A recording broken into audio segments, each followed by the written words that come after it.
حج کا طریقہ کار۔ حج کا سب سے پہلا کام یہ ہے کہ حج کی نیت سے احرام باندھا جاتا ہے۔ میقات کے باہر سے آنے والے حجاج احرام اپنے میقات کے مقام سے باندھتے ہیں۔ مقیم خواہ وہ مکی ہوں یا عارضی طور پر مکہ میں ٹھہرے ہوئے ہوں یا حدود حرم سے باہر لیکن میقات کے اندر رہتے ہوں تو وہ اپنی قیام گاہ سے ہی احرام باندھتے ہیں اور تلبیہ پڑھنا شروع کر دیتے ہیں۔ 8 ذی الحجہ کو حجاج منا کے لیے روانہ ہو جاتے ہیں اور وہاں قیام کرتے ہیں۔ منا میں چند دنوں کا قیام دراصل اس دنیا میں ہمارے عارضی اور مختصر قیام کی طرف ایک اشارہ ہے۔ قرآن مجید میں سورہ بقرہ میں منا کا حوالہ دیا گیا ہے۔ وَاذْكُرُوا اللَّهَ فِي أَيَّامٍ مَّعْدُودَاتٍ فَمَن تَعَجَّلَ فِي يَوْمَيْنِ فَلَا إِثْمَ عَلَيْهِ وَمَن تَأَخَّرَ فَلَا إِثْمَ عَلَيْهِ لِمَنِ اتَّقَىٰ وَاتَّقُوا اللَّهَ وَاعْلَمُوا أَنَّكُمْ إِلَيْهِ تُحْشَرُونَ۔ اور ان مخصوص گنے دنوں میں اللہ کو یاد کرو، پھر جو شخص 2 دن میں جلدی کرے گا یعنی 12 ذی الحجہ تک اس پر کوئی گناہ نہیں ہے، اور جو شخص تیسرے دن تک یعنی 13 ذی الحجہ تک مؤخر کرے گا اس پر کوئی گناہ نہیں ہے جو اس سے ڈرتا ہے، اور اللہ ہی سے ڈرو اور جان لو کہ تم اسی کے پاس جمع کیے جاؤ گے۔ وادی منا۔ وادی منا جہاں حجاج کرام مناسک حج کی ادائیگی کے لیے قیام کرتے ہیں، تمام تر سرگرمیوں کا مرکز ہوتی ہے، اس لیے منا کے راستوں کو سمجھنا ضروری ہے۔ اب آپ کو منا کے زونز، منا کی اہم ترین سڑکوں، ہسپتالوں، پلوں، ٹرین اسٹیشنز اور مساجد کے بارے میں معلومات سے آگاہ کیا جائے گا۔ اس سے آپ کو منا کے بارے میں بہت کچھ جاننے کا موقع ملے گا۔ آپ کے سامنے منا کا ایک فضائی منظر پیش کیا جا رہا ہے۔ منا میں 3 اہم پل ہیں۔ پل کو عربی میں کبری کہتے ہیں۔ یہ پل شمالاً جنوباً منا کے ایک سرے کو دوسرے سے ملاتے ہیں۔ اس کے علاوہ شرقاً غرباً 7 بڑی سڑکیں ہیں جو پورے منا کو مزدلفہ اور عرفات سے ملاتی ہیں۔ حج کے 5 دنوں میں اکثر حجاج کرام انہی بڑی سڑکوں پر پیدل یا بسوں کے ذریعے سفر کرتے ہیں۔ اگر ہم جمرات کمپلیکس کی جانب سے منا میں داخل ہوں تو پہلا پل ملک خالد پل ہے جس کا نمبر 15 ہے۔ دوسرا پل ملک عبداللہ بن عبدالعزیز ہے جس کا نمبر 25 ہے۔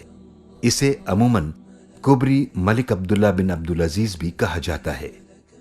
تیسرا پل ملک فیصل ہے جس کا نمبر 35 ہے۔ ان تینوں پلوں کو آپ یہاں واضح طور پر دیکھ سکتے ہیں۔ ان پلوں کے نیچے سے 7 بڑی سڑکیں گزرتی ہیں۔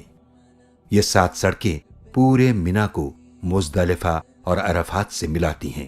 اگر آپ منا میں اس طرح سے کھڑے ہوں کہ جمرات آپ کے سامنے اور مزدلفہ آپ کی پشت پر ہو تو منا کے انتہائی بائیں جانب سڑک نمبر 38 ہے جسے طریق ملک عبدالعزیز کہا جاتا ہے۔ اس سے دائیں جانب طریق قصر الملکی ہے جس کا نمبر 44 ہے۔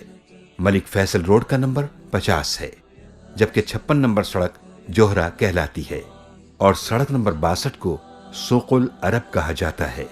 اور منا کی انتہائی دائیں جانب سڑک نمبر 68 طریق ملک فہد ہے۔ سڑک نمبر 38 اور 68 حرم سے شروع ہو کر میدان عرفات تک جاتی ہیں۔ منا میں پیدل چلنے والوں کی سہولت کے لیے طریق مشا نمبر 1 ہے۔ یہ راستہ جمرات سے شروع ہو کر میدان عرفات تک جاتا ہے۔ وادی منا کو مختلف زونز میں تقسیم کیا گیا ہے۔ یہ زون نمبر کا علامتی بورڈ ہے جو منا میں جگہ جگہ نصب ہیں۔ جمرات اور ملک خالد کبری کا درمیانی علاقہ زون نمبر 1 کہلاتا ہے۔ جبکہ کبری خالد اور کبری عبداللہ بن عبدالعزیز کا درمیانی علاقہ زون نمبر 2 کہلاتا ہے۔ زون نمبر 2 کے بائیں جانب زون نمبر 3 ہے۔ کبری ملک عبدالعزیز اور کبری فیصل کے درمیان پہلے زون نمبر 4 اور پھر زون نمبر 5 ہے۔ زون نمبر 2 اور زون نمبر 4 کے دائیں جانب زون نمبر 6 واقع ہے۔ زون نمبر 7 زون نمبر 5 کے بائیں جانب ہے اور اس سے بالکل متصل کبری ملک فیصل کے بعد زون نمبر 8 اور زون نمبر 9 ہے، جبکہ قربان گاہ زون نمبر 10 میں موجود ہے۔ مینا کے بائیں جانب سڑک نمبر 38 ملک عبدالعزیز اور سڑک نمبر 50 ملک فیصل روڈ کے درمیان جمرات کے بالکل قریب مسجد خیف ہے، جبکہ مسجد کویتی جسے مسجد بر بھی کہا جاتا ہے کبری ملک عبداللہ بن عبدالعزیز اور ملک فہد روڈ نمبر 68 کے دائیں جانب زون 6 میں واقع ہے۔ مینا میں یہی 2 اہم مساجد ہیں۔ مینا میں 5 بڑے ہسپتال اور درجنوں چھوٹے طبی مراکز بھی اللہ کے مہمانوں کی طبی ضروریات کا خیال رکھنے کے لیے قائم ہیں۔ مینا میں 3 ٹرین اسٹیشنز موجود ہیں۔ ان ٹرینز کے ذریعے حجاج مینا سے عرفات اور عرفات سے مزدلفہ اور پھر مزدلفہ سے مینا واپس جاتے ہیں۔ جن حجاج کے پاس ٹرین میں سفر کے لیے کلائی بینڈز ہوتے ہیں وہی ٹرین کی سہولت سے فائدہ اٹھا سکتے ہیں۔ مینا کی طرح مزدلفہ میں 3 اور عرفات میں بھی 3 ریلوے اسٹیشنز بنائے گئے ہیں۔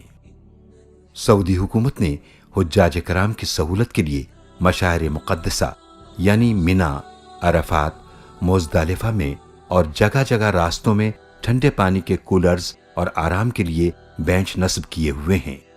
اسی طرح ان تمام مقامات پر پبلک باتھ روم کا انتظام بھی موجود ہے۔ حجاج کرام جب حج کی ادائیگی کے پہلے مرحلے میں مینا میں اپنے خیموں میں پہنچتے ہیں تو خیموں کی یکسانیت اور مینا کے نقشے سے ناواقفیت کی وجہ سے اکثر حجاج اپنے خیموں کا راستہ بھول جاتے ہیں۔ اگر حجاج کرام پیش کردہ ہدایات پر عمل کریں تو گمشدگی کا خطرہ بہت حد تک کم ہو سکتا ہے۔ آج کل تقریباً ہر حاجی کے پاس کیمرے والا موبائل فون ہوتا ہے۔ براہ کرم آپ اپنے خیمے میں پہنچنے کے بعد اپنا سامان رکھ کر اپنے کیمپ کے مین گیٹ اور کیمپ کے اندر موجود پول کی تصاویر اپنے موبائل میں یا لکھ کر اپنے حاجی کارڈ کے ساتھ محفوظ کر لیں۔ مینا میں نمازیں۔ حجاج کرام مینا میں 8 ذی الحجہ کی ظہر، عصر، مغرب، عشاء اور 9 ذی الحجہ کی فجر یہ 5 نمازیں ادا کرتے ہیں اور پھر 9 ذی الحجہ کو وقوف عرفہ کے لیے بذریعہ بس، گاڑی، ٹرین یا پیدل روانہ ہو جاتے ہیں۔